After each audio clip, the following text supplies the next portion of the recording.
Hello CLAT aspirants. Studies serve for ornament, ability and delight. Well said Francis Bacon, which was also a part of our All India mock test series. Yes, the passage which you read and you really enjoyed it. So this is what Hindu vocabulary is also doing. We are giving you the contextual meaning, we are giving you the synonym, the antonym and the sections things. As per, this is really very helpful and very something very great to know for a teacher, that student is able to comprehend the passages, not only comprehend the passages, even understand them, take out the contextual meaning from them and then grasp the meaning out of it. This is what our Hindu vocabulary's purpose was, and the purpose is really served. Let's begin with our words for today.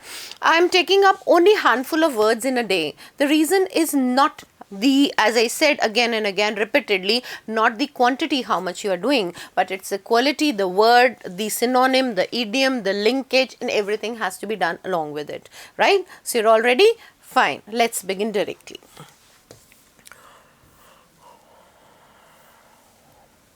Beginning with a word today, very important word, that is the word tepid. This word also came in the analogy section of the NLU Jodhpur paper, and the word and the things were like this. Let's show you a representation of it. Tepid is too hot. This was the analogy relation which was given. Directly I start with it in spite of not even telling you the meaning. Tepid means lukewarm. Gunguna, that is what the word we actually use in our Indian context. That is the word which is neither hot nor cold. That is tepid. And tepid is not only used for water temperature. It can be used if you are doing tepid preparation. Naturally, your dreams will be shattered to the ground. It will be all futile. So, tepid is showing little enthusiasm, unenthusiastic, apathetic. See the root here, path means that is feelings, so you don't have feelings, your feelings are almost dead because the A root is a negative prefix, right? It's a negative prefix. Half-hearted, indifferent. I will add two more words to it, please do add to it, that is stoic and insouciant.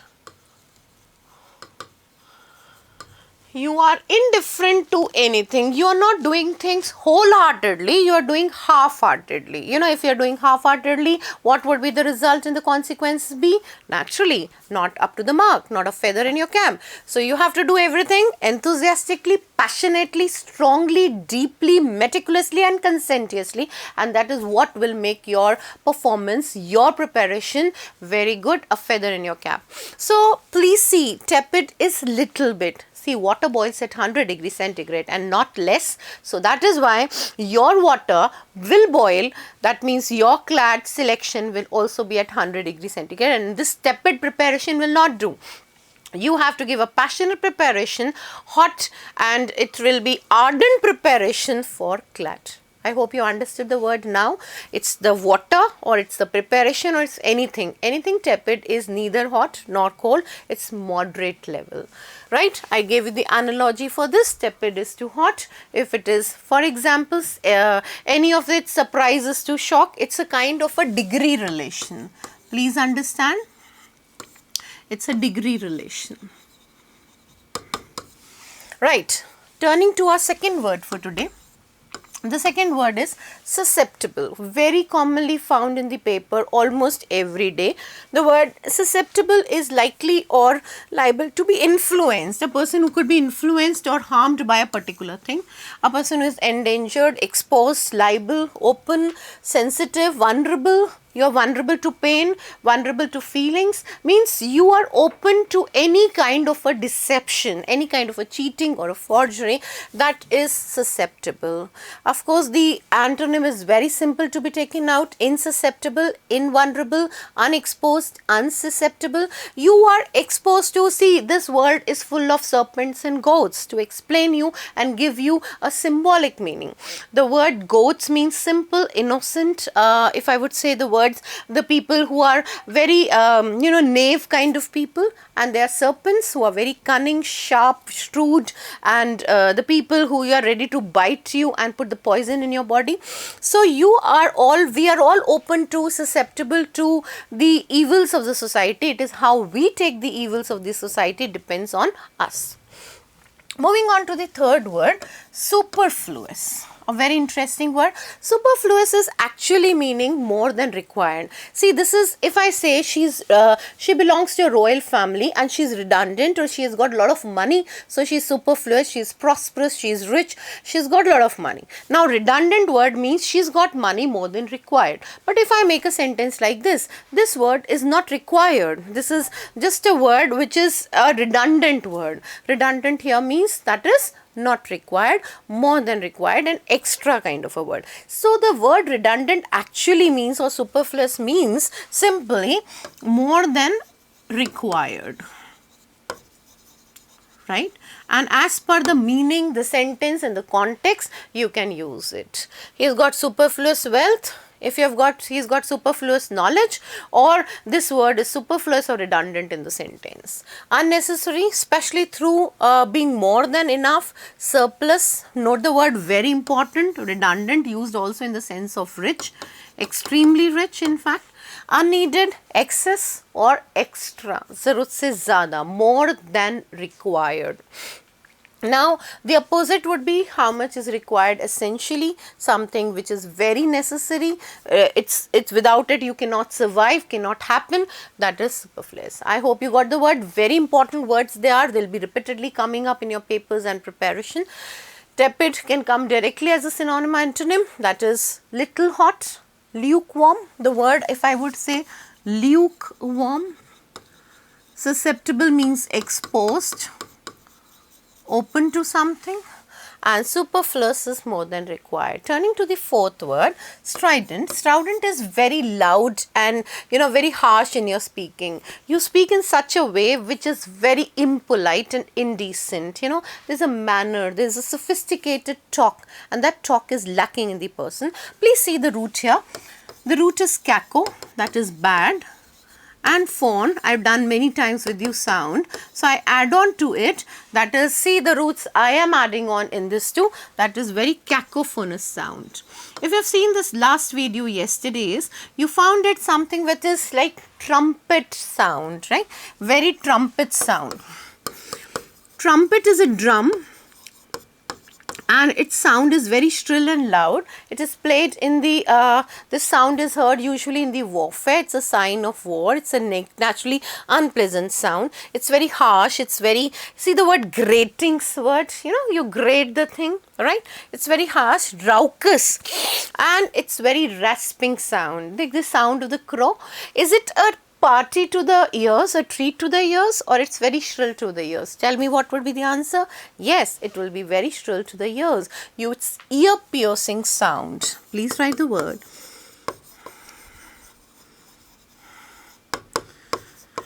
As she was engrossed in her study, she could not bear the strident and the chaos which was created by the bellicose neighbors.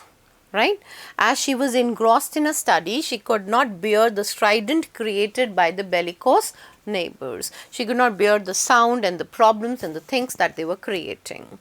Moving on to our next word, very important word, stereotype. Stereotype is something which is the same type, which doesn't have any novelty to you offer. I would take this word in detail. Please understand there were 2 or 3 synonyms, and not only synonyms, foreign words and the idioms linked with it.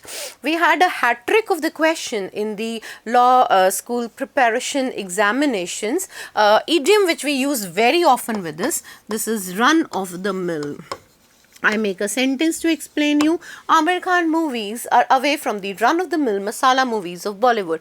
The Bollywood movies offer the same stereotype scenario, the hero and the heroine, and then one is rich and one is poor and they're running after each other. No, nobody's bothered about those boring, banal kind of speeches and the work. This is run-of-the-mill. It's the same ordinary kind of thing. A widely held but fixed and oversimplified image or an idea of a particular type of a person or thing. It's cliche. If you have not understood, I give you a simple word: typecast, pigeonhole, conventionalized. Please write the word simple, that is boring. Banal for this. I add on for this. So I just first erase this word and then I write it. Please write boring and banal and run of the mill. This is a foreign word cliche. Please do write it along with this. Please write this, very important, put an asterisk to this word stereotype. It's an important word for our preparation. I'm adding on some more words to this. This is something which is boring, banal, mundane, mediocre, ordinary, humdrum, semi, hackneyed,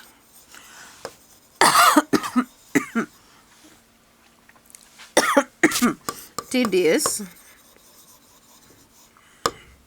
uninteresting. You can see the list of the synonyms that I'm offering you. Vapid, and the important idiom, string of platitudes.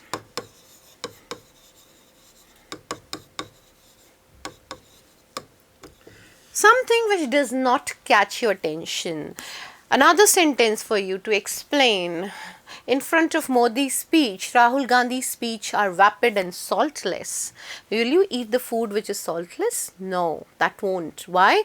Because your tongue, your palate would not accept that kind of thing. So it's not only eating or it's speaking or it's anything. It means something which you want. A lawyer should not be a banal speaker because he has to speak in such a way that it is a gift of gab. It's a mesmerizing, catchy and magnetic speech, right? So you have to read this word very carefully. I've given you 20 synonyms for the word and you have to remember it. See, it's not a dictionary thesaurus. It is actually you yourself who becomes a dictionary thesaurus while attempting the paper, and that is what is going to help you to understand and comprehend the passage yourself, right? Yourself. Moving on further to the other words. The next word, stock. Stark reality. Let's fake the ground reality you've heard. There's another word, that is the stark reality. The word stark reality simply means something which is bare, something which is severe, bare in appearance or outline, very sharp, very crisp. You know, just speak directly. As we use the idiom to call a spade, to be very utter and absolute. You speak in such a way in which you don't hide anything. You're very candid in your speech and you speak the stark, that is the ground reality. Actually, you speak what is the truth, and truth is always bitter, and that is what is the bitter truth you are talking of. This is the stark reality. Moving on, many people are very fond of buttering and flattering and being sycophants, and that is what is the speech in which you speak in a way which is very perfect. You feel it is perfect because you're impressing the other person. It's fuzzy, indistinct, pleasant, comfortable and ornate. Please note the word ornate from the word ornament, right? Turning to next word, stagnation means you stop the flow of something. You act as a barrier, an obstacle. You do not allow that thing to happen. You act as a spoke in a wheel. Please write the idiom, put spoke in a wheel. That is, stop that thing to flow, and the opposite would be rightly flow.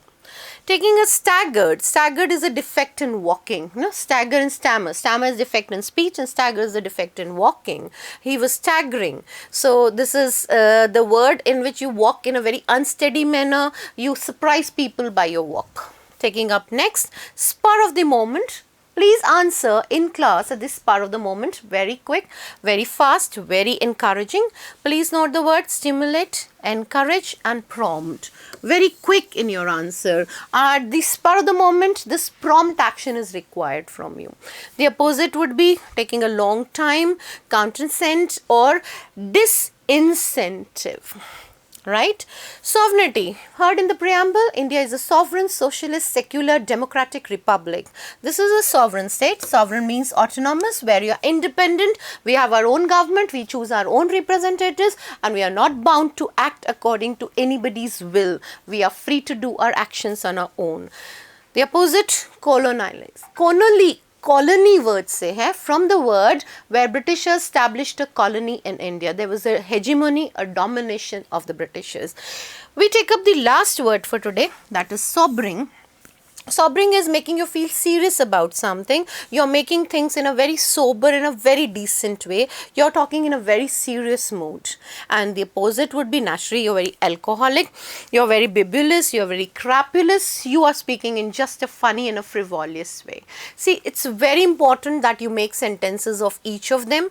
Try with your words. These words will repeatedly be part of your Hindu paper. You have to understand that, grasp the meaning, and then write the meaning, right? This is all for today.